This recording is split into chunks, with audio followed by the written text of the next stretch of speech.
Okay, so in order to tie the four-in-hand knot, the first thing you want to do is you want to drape the tie over your shirt collar that has been unbuttoned and flipped up. Now, you want to drape it so that the large end, the wider end of the tie is on your right-hand side. And what you're going to do is you're going to take both ends and you're going to cross them over. Now, as I've crossed over the large end of the tie, what I'm doing here is I'm holding two fingers in place so that I can keep this large end from sliding up or down the tie. And I'm also going to use these two fingers to create an opening through which I'm going to thread the tie through in order to finish the knot. So here we go again. First thing, you want to cross over the large end over the small end, hold it with two fingers in place, then you're going to make another loop. You're going to go over, and again, remember, we got these two fingers here in place, just keeping this opening through which I'm going to slide the end of the tie through. So after you've looped it around once, twice, then you're going to push the tie through this opening here.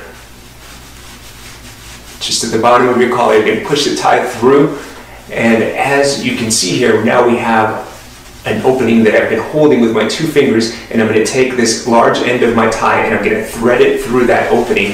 Just pull it down nice and even, and as you can see here, we now have an asymmetrical four-in-hand knot. Now this knot needs to be adjusted still, so what I'm going to do is I'm going to take the large part of the tie and I'm going to push up as I'm pulling this smaller part of the tie from the back. So I'm pushing and pulling, and as you can see here, the knot is now in place and it's right in the middle of my collar. So I can flip the collar down and I can button it.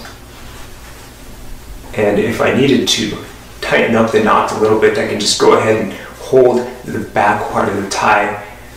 I want to keep this dimple here in the tie just so that it adds a little more visual appeal. So I'm going to place my index finger there where the dimple is, just to keep it in place, and I'm going to pull the large part of the tie forward. And take note, as I'm pulling forward, what I'm doing is I'm trying to hold the tie at as close to a 90-degree angle as possible, and then pulling the knot out.